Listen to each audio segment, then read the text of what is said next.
Dear students, in our previous session, we have completed the first form of private, public and global enterprises.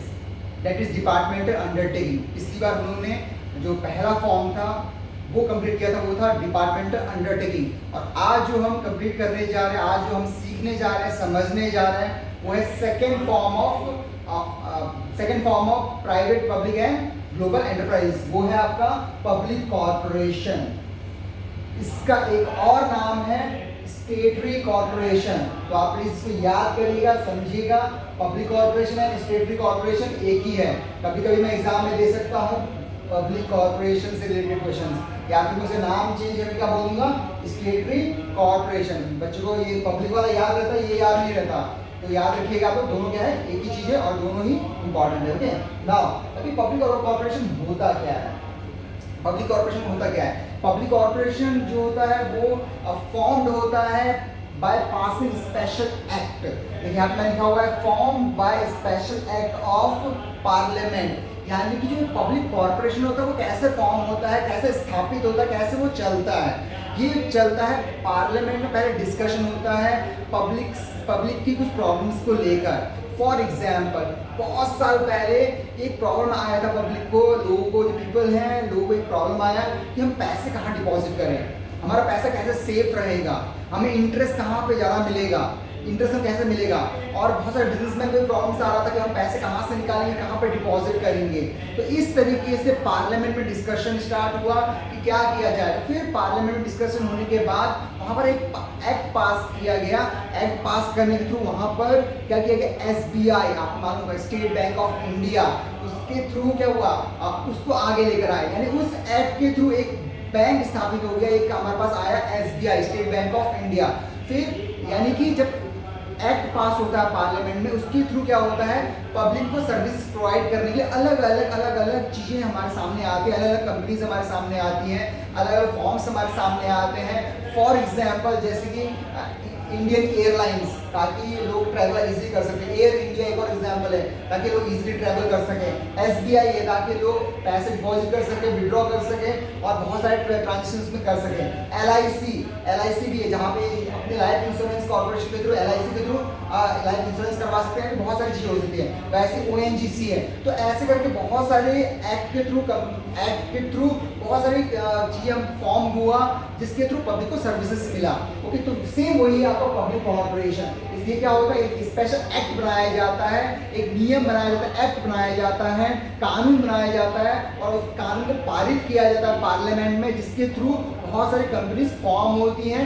और इसका main motive क्या होता है, हमेशा मैं पूछता रहता हूं इसका मेन मोटिव क्या होता है। इसका जो मेन मोटिव होता है वो है पब्लिक सर्विस, लोगों को सर्विस प्रोवाइड करना। ओके, इनडायरेक्ट वे में कहीं ना कहीं वो प्रॉफिट अर्न करना तो है, पर सबसे मेन मोटिव क्या होता है, पब्लिक को सर्विस प्रोवाइड करना। ओके, आप समझ गए होंगे पब्लिक कॉर्पोरेशन क्या होता है। नाउ हम चलते हैं फीचर्स में, चलते हैं इसके फीचर्स क्या क्या है। Created by act of parliament, अभी आपने थोड़ी देर पहले बताया था कि कैसे क्रिएट होता है, पार्लियामेंट के थ्रू और सेंट्रल और स्टेट गवर्नमेंट, यानी वो क्या करता है, स्टेट लेजिस्लेचर्स भी बोलते हैं। ओके, तो इसके थ्रू क्या होता है, वो क्रिएट होता है। एक्ट के थ्रू क्या होता है, वो क्रिएट होता है। दूसरा, power define in act only. इसका मतलब क्या होता है, आप समझिएगा कि यहाँ वहाँ पर कोई भी जो पावर जो होता है, उस जो पावर होता है वो एक्ट के अंदर है। जो भी एक्ट में लिखा गया, जो भी कानून बना है, उसमें जो भी नियम बने होंगे, उसमें पावर रहता है। वहाँ पर जो चाहे कोई बहुत बड़ा मैनेजर हो, उसके हाथ में पावर रहता है सिर्फ उस ऑफिस का जहाँ पर वो मैनेजर है। पर इसके जो इसके रूल्स और रेगुलेशन, जो भी फॉर्म्स होते हैं, उसका पूरा का पूरा जो भी पावर है वो कहाँ पर रहता है, उस एक्ट में रहता है जो पास हुआ है। यानी जो एक्ट पास हुआ है, एक्ट पास होने से पहले पूरा डिस्कशन होता है और पूरे मुद्दे लिखे जाते हैं, और फिर सेटिस्फेक्शन के बाद, जब उस डिस्कशन के बाद जो पॉइंट्स मिलते हैं, जो अच्छे पॉइंट्स है या फिर जो कंपनी के बेनिफिट है, जो उस एक्ट के लिए बेनिफिट है, उस सारे चीज़ों को नियम की रूल्स और रेगुलेशन में फीड कर दिया जाता है, बनाया जाता है। ओके, तो पावर कैसे डिफाइन होता है, उस एक्ट के थ्रू डिफाइन होता है। Next number, it operate under control of central और स्टेट गवर्नमेंट। जो कंट्रोल होता है वो पूरा सेंट्रल गवर्नमेंट और स्टेट गवर्नमेंट करता है। It is separate legal entity. क्या होता है, इसका एक सेपरेट लीगल एंटिटी, अलग से इसकी खुद की एक पहचान होती है, सेपरेट लीगल एंटिटी होती है। फॉर एग्जांपल SBI बोलेंगे हम, तो SBI की अपनी एक खुद की पहचान है। गवर्नमेंट से रिलेटेड तो है, पर एसबीआई की गवर्नमेंट से रिलेटेड होने के बाद उसकी खुद की एक अलग सी पहचान, उसकी सेपरेट लीगल एंटिटी है, वो अपने डिसीजंस खुद ले सकता है, अपनी कंपनी के अंदर बहुत सारे डिसीजंस को खुद ले सकता है। यस, कंट्रोल गवर्नमेंट का रहेगा पर डिसीजन थोड़ा बहुत अपने आप से वो ले सकता है, इसलिए उसकी अलग पहचान होती है।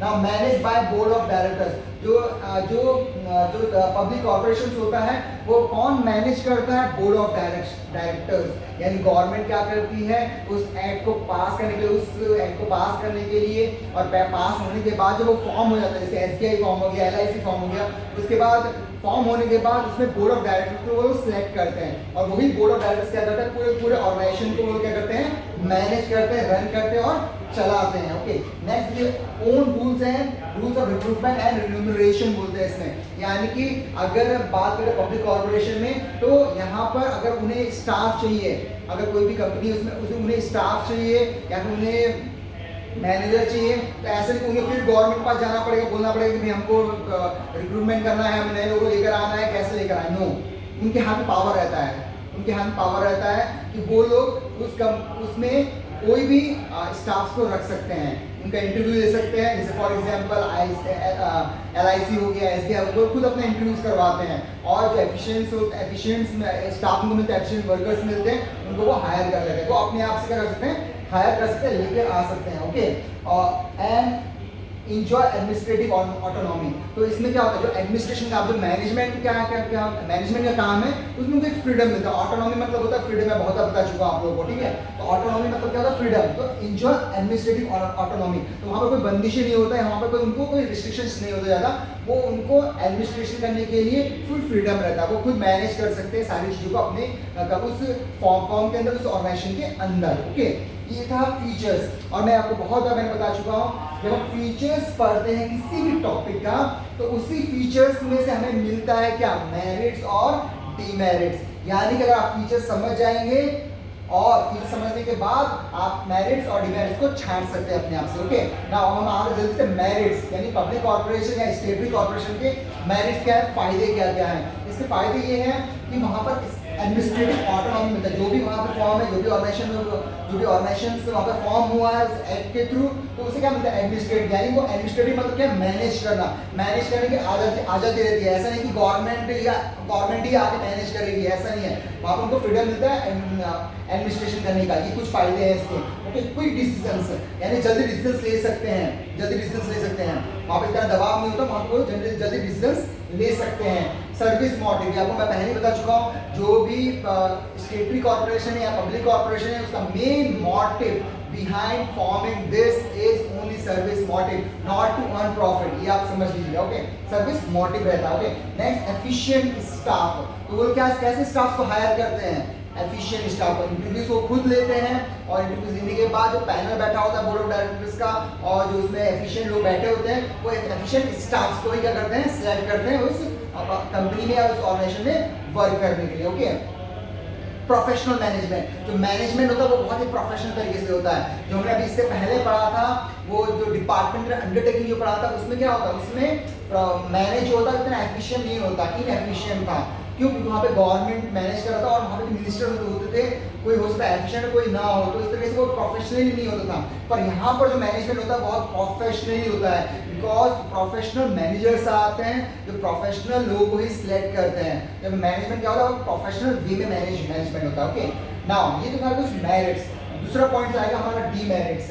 डीमेरिट्स में जो पहला है ऑटोनॉमी ऑन पेपर्स ओनली। अब कुछ बच्चे खुद सोच रहे होंगे कि मेरिट्स में भी लिखा हुआ है एडमिनिस्ट्रेटिव ऑटोनॉमी और डीमेरिट्स में भी लिखा हुआ है ऑटोनॉमी ऑन पेपर्स ओनली, तो इसमें थोड़ा सा आपको कंफ्यूजन लगेगा कि हाँ मेरिट्स और डीमेरिट्स नियर अबाउट क्या लग रहा है आपको, सेम लग रहा है। पर आपको इसमें फाइंड आउट करना है, जब केस स्टडी से क्वेश्चंस आएंगे तो आपको फाइंड आउट करना है कि एडमिनिस्ट्रेटिव ऑटोनॉमी क्या होता है और ऑटोनॉमी ऑन पेपर्स ओनली क्या होता है। फॉर एग्जांपल आपको समझाना चाहूंगा कि जब हम बात करते हैं मेरिट्स की, तो एडमिनिस्ट्रेटिव ऑटोनॉमी, जब पब्लिक कॉर्पोरेशन की बात करते हैं तो वहां पर डिसीजन लेने की पावर रहता है।